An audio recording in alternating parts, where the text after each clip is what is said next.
Bonjour à tous et bienvenue sur La Retraite à 40 ans, le podcast pour prendre sa vie en main. Chaque dimanche, retrouvez une personne comme vous qui échange sans fil sur ses origines, ses ambitions, ses aspirations, sa relation à l'argent. Je m'appelle Victor Laura, je suis l'expert français du frugalisme et du mouvement FIRE, Financial Independence and Retire Early, indépendance financière et retraite précoce. Retrouvez mon livre La Retraite à 40 ans, c'est possible aux éditions Larousse. Pour rejoindre le mouvement FIRE, c'est sur devenirfrugaliste.com. Il y a une communauté, des workshops et des outils.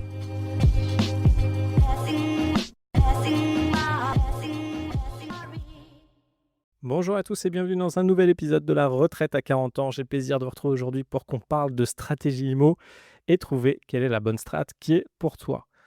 En gros, tu as 3 façons de faire de l'IMO. La première façon, c'est de faire du cash flow. Le cash flow, c'est quoi ? C'est l'excédent brut de trésorerie. C'est-à-dire que tu vas prendre ton loyer, moins ton emprunt, la totalité de l'emprunt, moins toutes les charges qui sont liées à ton invest, dont la taxe foncière, mais sans l'imposition. Et là, tu vas essayer de faire du positif. C'est-à-dire que par exemple, si tu loues quelque chose 1 000 €, tu vas essayer de te retrouver avec 200, 300 € de cash flow pour toi. Ce cash flow, après, tu vas pouvoir appliquer l'imposition. Donc, en fonction de ce que tu utilises, si tu es en LMNP, il y a de fortes chances que tu sois à 0. Si tu es en SCI, par exemple à l'IS, donc société civile à l'IS, tu auras l'impôt sur les sociétés. Et après, en fonction de comment tu veux utiliser l'argent, potentiellement, tu auras le PFU, donc de 30%. Du coup, cette première stratégie de cash flow, ton objectif, ça va être d'aller générer en fait des revenus tous les mois, plus de la génération de patrimoine tous les mois. Si tu fais les choses vraiment bien poussées et assez au taquet, tu vas avoir le même montant de cash flow que le montant de remboursement d'emprunt. Donc bien sûr, ça dépend de beaucoup de facteurs, dont les taux d'intérêt. Mais disons que tu arrives à faire un investissement, une colocation, par exemple, qui te rapporte 500 € par mois de cash flow, généralement, tu auras entre 500 et 1000 € de gains de patrimoine tous les mois. Comme ça, tu as l'ordre d'idée. Ça, c'est cash flow. Après, tu as une stratégie plus augmentation de patrimoine. Là, tu vas chercher à faire des opérations vraiment neutres. Alors, neutre, quand on entend neutre, c'est vraiment que tu ne dépenses pas d'argent dans l'opération. C'est-à-dire que ton loyer doit couvrir la totalité des remboursements de l'emprunt, mais aussi les charges de l'immeuble ou de l'appartement, et aussi la taxe foncière, et aussi la CFE, par exemple, si tu es en LMNP. Donc ça va être sur l'augmentation de patrimoine.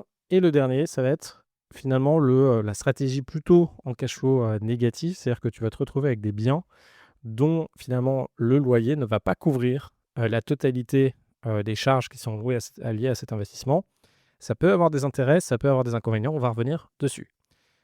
Donc généralement, si tu es là, nous, notre objet sur l'immobilier, c'est quoi ? C'est finalement de pouvoir utiliser cette capacité d'endettement qu'on peut avoir à un moment, de faire une bonne stratégie financière pour démultiplier cette stratégie d'endettement. Donc par exemple, aujourd'hui, si tu travailles et que tu as un CDI, tu vas pouvoir rembourser en mensualité tous les mois 35% de ce que tu as comme revenu. Alors après, il y a plein de choses qui peuvent bouger. Donc disons que tu gagnes 1 000 € par mois, tu peux rembourser 350 € et tu fais 3 fois ça si tu gagnes 3 000 €, donc presque 1 000 € tous les mois que tu peux rembourser en mensualité. Et là, on va regarder sur 25 ans ce que tu peux avoir. Et disons, dans certains cas, tu peux avoir 200, 300, 400 000 €. Ça, c'est le point de départ. Si tu fais des investissements qui génèrent beaucoup de loyers, ça va te permettre de décupler en fait cette capacité d'endettement. Donc avec une capacité initiale de 300 000 €, si tu fais des investissements qui sont très rentables, tu vas pouvoir monter à du 900 000 €, 1 million d'euros. Donc ça, c'est l'enjeu. Donc déjà, quand on regarde nos 3 stratégies différentes, en fonction de ta capacité d'endettement et si tu fonctionnes comme ça, le cash flow, c'est très utile parce que tu vas pouvoir faire un x3, grosso modo, sur ta capacité d'endettement, avec cette technique, sachant que tu en as d'autres. L'augmentation de patrimoine, tu vas pouvoir pas faire x3, mais peut-être faire un x2, x1,5.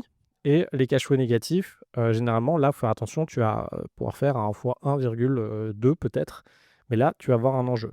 Donc là, c'est vraiment ces investissements, quand on regarde le prisme de l'endettement bancaire, cash flow, ça te permet d'en faire beaucoup plus, donc de monter à 1-2 millions d'invest. Augmentation de patrimoine, c'est un petit peu plus compliqué. Et le cash flow négatif, en termes d'aller chercher de la dette, et bien là, c'est finalement, tu burns toute ta capacité d'endettement très rapidement. Tu as une deuxième vision qui est une vision cash flow pure. Les investissements à cash flow, alors faire attention parce que plus tu fais des investissements, plus tu es à risque. Si tu as une chaudière à remplacer, si tu as des locataires qui ne te payent pas, Si tu en fais un seul, par exemple, et que ton remboursement d'emprunt, c'est 1 000 € par mois et que toi, aujourd'hui, tu mets 1 000 € par mois de côté, de base, bon, bah, il y a un locataire qui ne te paye pas, tu peux débourser. Par contre, disons que tu en as 10 fois, donc tu rembourses 10 000 € par mois. Si tu as 10 000 € par mois d'impayés, comment tu le fais si tu ne gagnes que, si tu ne peux dégager que 1 000 € par mois? Donc là, tu as cet enjeu quand même, attention sur l'enjeu de trésorerie. Donc les investissements en cash flow, généralement, ça ne pose pas de problème de trésorerie, donc tu peux aller très loin. Attention quand même, on verra quand tu fais des investissements en cash flow, en fonction de l'enveloppe d'investissement que tu as, il va falloir que tu trouves des sources de financement et que tu sois en capacité finalement de gagner de l'argent à côté. Donc généralement, le cash flow, tu peux en faire un paquet. À un moment, tu vas passer plus sur la partie business pour avoir du cash, où il faut que tu sois en capacité de vraiment stocker ton cash parce que pour couvrir les problématiques. Mais en tout cas, investissement en cash flow, là, ça c'est top, tu n'auras pas de problème de trésorerie. Tu peux continuer, c'est fantastique. Les investissements en augmentation de patrimoine, donc ils sont neutres. Attention, parce que plus tu as de parcs, plus de temps en temps, tu auras des choses à changer, des chaudières, etc. Donc il faudra un peu de cash de côté. Donc il va falloir que tu sois en capacité d'avoir ce cash. Et là, ça va venir de toi, vu que tes investissements ne le font pas. Et dernièrement, les investissements à cash flow négatif, eh ben alors là, c'est terrible parce que ça te crée de la pression et du coup, ta trésorerie sera sous épreuve. Disons que demain, tu achètes un appartement à Paris qui a 1 000 € de cash flow négatif. Toi, tu gagnes 4 000 € par mois, tu arrives à mettre 1 500 € de côté. Ok, donc tu as un problème, le loyer ne vient pas ou tu mets un peu de temps à le remettre en location. Donc là, tu vas pouvoir, bon, bah, tu vas devoir décaisser non seulement les 1 000 € de cash flow négatif, plus les 1 000 ou 2 000 € de loyer. Paf, tu es à 3 000. Problème, déjà dès le début. Disons que maintenant, tu en as 10 comme ça. Ben, une fois que tu en as 10, c'est 10 000 € par mois. Non seulement tous les mois, tu dois le payer parce qu'ils sont directement en cash flow négatif, donc tu vois directement que tu es limité. Donc en termes d'endettement et de démultiplication de tes assets, là, tu es dans la merde avec le cash flow négatif, donc tu ne peux pas aller très loin. Après, il y a les avantages et inconvénients. Donc les avantages, inconvénients des investissements à cash flow. Un avantage, c'est que tu peux finalement vivre de l'IMO, tu peux t'endetter beaucoup plus. Les inconvénients, c'est que généralement, tu vas être sur des assets qui ont des turnovers rapides. Donc ça peut être des colocations où tu vas changer peut-être une fois par an de colocataire dans une coloc, donc c'est du travail. Et potentiellement, ça va abîmer un peu plus ton logement parce que tu as plus de personnes qui bougent. Deuxièmement, tu vas avoir, si tu fais du Airbnb, beaucoup de changements. Donc si tu fais du Airbnb en province où tu dois changer tous les 2 jours des personnes qui viennent chez toi et que tu te retrouves avec des personnes qui vont moins faire attention, ce qui arrive assez souvent. Donc par exemple, tu as ton plan de cuisine, tu as eu un POC dessus, il faut remplacer le plan de cuisine. Oui, ça fonctionne avec l'assurance Airbnb, mais attention, ça va te prendre du temps à gérer. Du coup, bon, bah, il va falloir faire de la gestion et ça a un poids. Donc le cash flow, c'est bien, mais ça te rajoute de la charge et aussi tu vas avoir des assets qui sont potentiellement plus durs à revendre. Si tu as un appart dans le centre de Paris, bon, encore une fois, c'est qu'une question de prix, ça peut partir rapidement. Si tu as un immeuble dans une zone où tu as 2000 habitants et que c'est un immeuble qui est dans les 250 000 €, ça peut te prendre un an et demi en fonction du contexte à vendre. Si tu es dans des endroits et tu fais du cash flow avec des biens qui sont dans les 500 000 à 1 million, donc ça, on en a pas mal, ça crache beaucoup d'argent, mais trouver des gens qui sont en capacité de t'acheter un bien à 500 000, 1 million, il y en a quand même moins. Donc le cash flow, en tout cas, ça te permet d'aller très loin, ça te permet d'en vivre, ça te permet de découvrir le business, ça te permet de faire des invests où finalement c'est des vrais invests. Tu peux aller à 1, 2, 3, 10 millions d'invests. Ça c'est top. D'ailleurs, si tu veux en faire avec nous, eh ben, tu peux venir rejoindre le programme. N'hésite pas à venir. Après, tu as l'augmentation de patrimoine. Donc ça, c'est une stratégie qu'on fait aussi aujourd'hui. Pourquoi? Parce que ça correspond à un type de profil.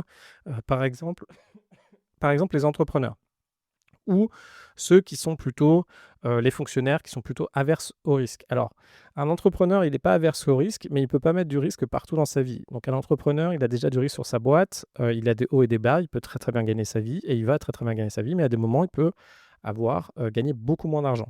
Vu que c'est flexible, il n'a pas besoin forcément de se rajouter une pression sur son patrimoine à côté de ça. Donc, ce qu'il peut faire, c'est quand même viser de faire 1, 2, 3, 10 millions de patrimoine, mais en faisant simplement des augmentations de patrimoine à l'aide de biens qui sont en cash flow neutre. Là, ce qui est intéressant, c'est que le besoin de l'entrepreneur, ça va être d'avoir quelque chose qui ne lui rajoute pas de charge ou très peu.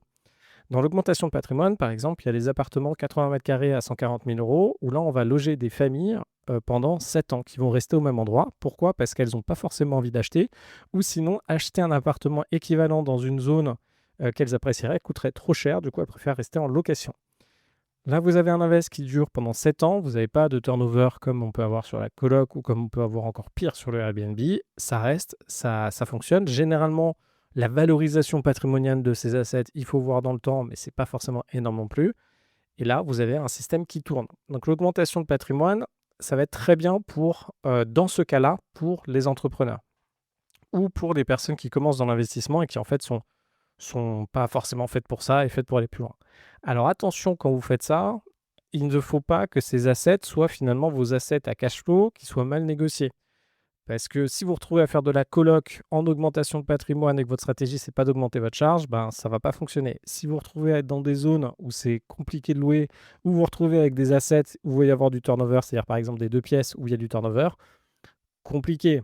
Il faut partir vraiment sur votre cible, c'est des familles, c'est dans des zones généralement proches, très proches des grandes villes, et c'est là où ça peut fonctionner avec un prix de l'immobilier qui est quand même assez conséquent autour, et c'est ça que vous allez chercher. Donc l'augmentation de patrimoine, moi, c'est comme ça que je le vois. Si il faut vraiment vérifier, il y a des moments, il y a des, moi, je trouve un intérêt, en fait, d'avoir un système à augmentation de patrimoine comme ça. Je ne trouve pas d'intérêt à louper son opération de cash flow et à se retrouver avec une difficulté de gestion potentielle et à être en augmentation de patrimoine. Donc il faut juste vérifier, mais en tout cas, alors quoi qu'il arrive, c'est très bien de faire de l'IMO et c'est très bien d'avancer. Donc oui, il y aura ça va vous ajouter de la charge supplémentaire, mais ça va changer votre vie, en fait, d'avancer là-dessus.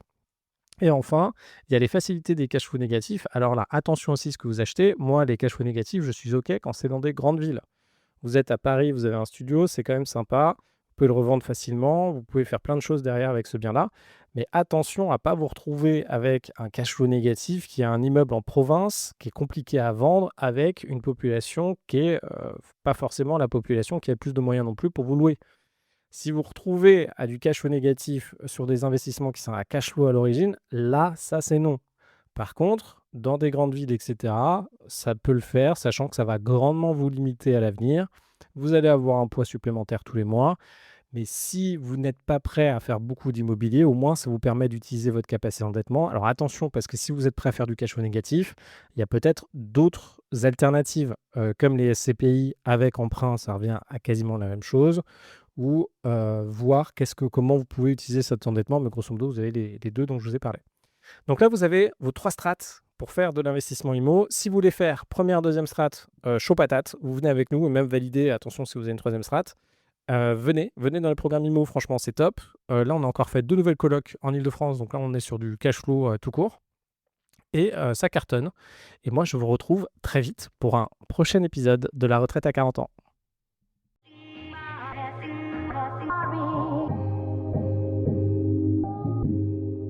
Vous venez d'écouter un épisode de La retraite à 40 ans. N'hésitez pas à en parler autour de vous, à vous abonner, à rajouter 5 étoiles et à mettre un petit commentaire. Ça nous aide vraiment beaucoup. Pour être informé des nouveautés, rendez-vous sur devenirfrugaliste.com. Une question, je réponds sur LinkedIn, Victor Lora, Lora. Et surtout, n'oubliez pas, vous êtes déjà au top. À très vite.